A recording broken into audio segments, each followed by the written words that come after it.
राजा विक्रमादित्य गंभीर होकर बोले, हां, तू मेरा ही अंश है, पर मैं तुझे मिटाने नहीं, अपनाने आया हूं, क्योंकि जब तक तू अलग है मैं अधूरा हूं। विकराल ने गरजते हुए कहा, स्वीकार करना आसान नहीं होगा विक्रमादित्य, मैं तुझसे लड़ूंगा।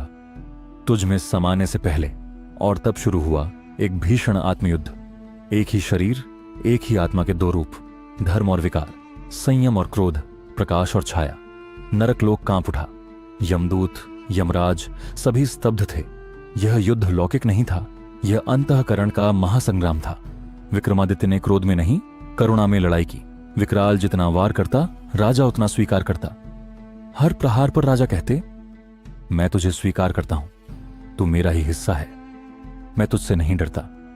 अंततः विकराल थक गया, उसकी आंखों में आंसू छलक उठे। वह फूट पड़ा, मैं बस तुझे महसूस करना चाहता था, तेरा हिस्सा बनना चाहता था। राजा ने उसे गले से लगा लिया। क्षण भर में नरकलोक का अंधकार मिट गया। विकराल विक्रमादित्य में समा गया।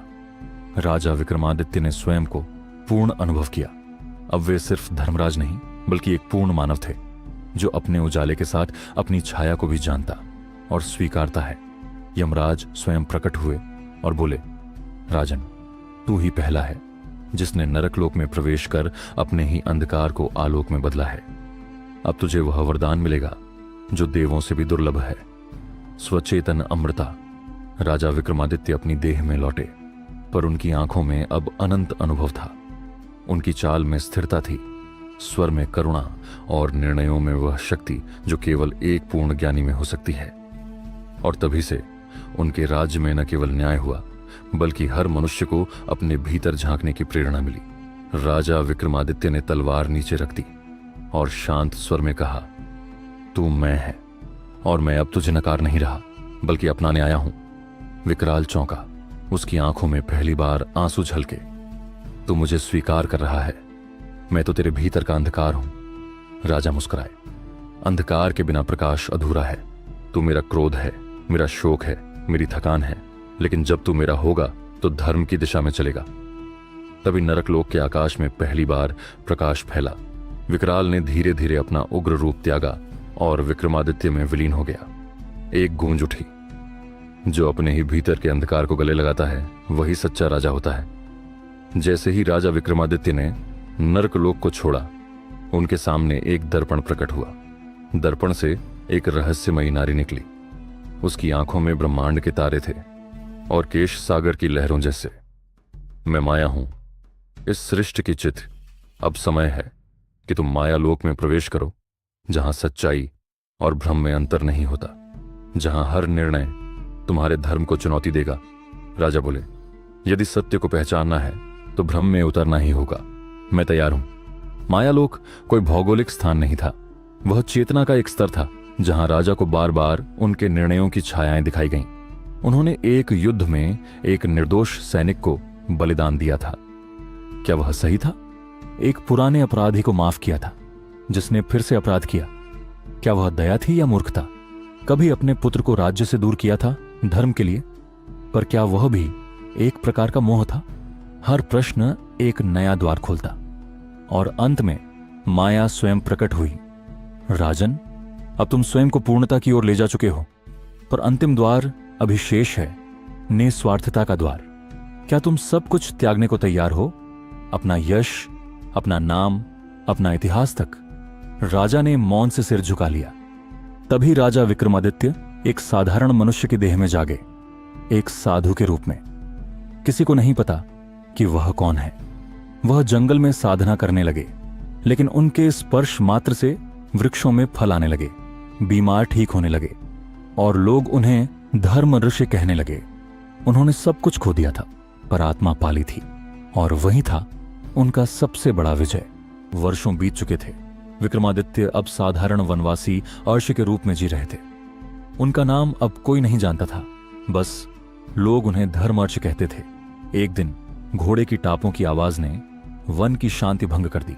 एक युवा तेजस्वी राजा अरण्यकेतु भारी मन लेकर उस कुटिया के सामने उतरा। हे ऋषिवर, मेरी प्रजा दुखी है, राज्य में विद्रोह है और मैं हर निर्णय में भ्रमित हूं। क्या यह मेरा धर्म है या मेरा पतन? विक्रमादित्य ने उसकी आंखों में झांका। राजा वही नहीं होता जो सिंहासन पर हो, बल्कि वह होता है जो अपने भय का वध कर सके। धर्मऋषि विक्रमादित्य बने अरण्यकेतु को 3 प्रश्न दिए। 1. क्या तू उस सच्चाई का सामना कर सकता है जो तेरी छवि को तोड़ दे? 2. क्या तू उस न्याय को चुन सकता है जो तुझे अपनों से अलग कर दे? 3. क्या तू वो त्याग कर सकता है जिसे तूने जीवन भर अपनी पहचान माना? राजा मौन हो गया। उसने सिर झुका लिया और उत्तर खोजने की यात्रा शुरू की।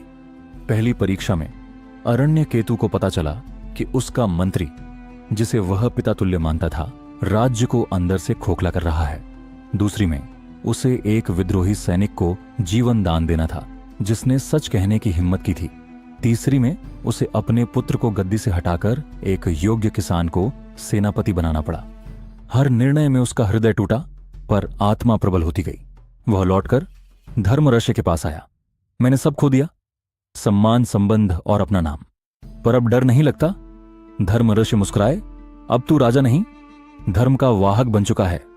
अब तू वो दीप है जो अंधकार में भी रास्ता दिखाएगा। तभी विक्रमादित्य ने अपना हाथ उठाया और पहली बार अरण्यकेतु ने देखा कि आशी के हाथ पर विक्रम की तलवार की छाया थी। राजा स्तब्ध हो गया। आप ही विक्रमादित्य हैं? विक्रमादित्य ने बस इतना कहा। अब तू जान गया तो मैं जा सकता हूं। एक राजा का धर्म अगले धर्मराज को सौंपकर समाप्त होता है। धर्मराज अग्नि में विलीन हो गए और एक नया युग प्रारंभ हुआ।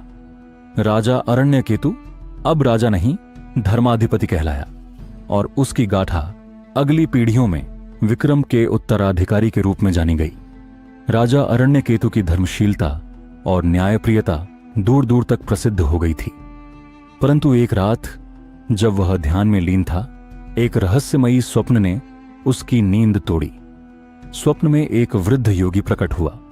उसकी आंखें अग्नि के समान थीं और उसने कहा, अरण्यकेतु, जब अश्वमेध यज्ञ होगा और अश्व की रक्त की बूंदें भूमि पर गिरेंगी, तभी विक्रम की आत्मा पुनः प्रकट होगी और एक अंतिम युद्ध होगा। तैयार रहो। राजा घबरा गया। पर किससे युद्ध होगा अर्षवर? उससे जो अब तक छाया में था। विक्रम की परछाई, काल विक्रम, जो अधर्म का प्रतीक है। अरण्यकेतु ने देवों की आज्ञा मानकर अश्वमेध यज्ञ की घोषणा कर दी। सफेद घोड़ा सोने की जंजीरों और लाल ध्वज के साथ छोड़ा गया। वह अनेक राज्यों से होता हुआ एक रहस्यमयी प्रदेश पहुंचा, निषिद्ध वन, जहां कोई राजा अब तक नहीं गया था। और वहीं उसे एक बालक मिला। एक बालक जो बोलता था, मुझे मत रोको, मैं ही वह हूं जो तुम्हें अंत में विक्रम तक पहुंचाएगा। उसकी आंखों में वो ही तेज था जो कभी विक्रम की आंखों में हुआ करता था। क्या वह पुनर्जन्म था या बस एक माध्यम? अरण्यकेतु को पता चला कि निषिद्ध वन के भीतर एक छाया साम्राज्य है, जहां कोई अदृश्य शक्ति खुद को काल विक्रम कहती है। उसका राज्य कोई भूमि पर नहीं, भय, लालच और मोह के भीतर है। और वह अब विक्रम के नाम का दुरुपयोग कर एक नया राज्य बनाना चाहता है। राजा अरण्यकेतु जान चुका था, यह युद्ध तलवारों का नहीं होगा, बल्कि आत्मा और छाया का होगा। और इसके लिए उसे उस बालक के साथ विक्रम की आत्मा को पुकारना होगा, वो आत्मा जो अब भी इस भूमि की रक्षा के लिए जागृत है। अरण्यकेतु ने बालक का हाथ थामा और कहा, चलो, हमें विक्रम को फिर जगाना होगा।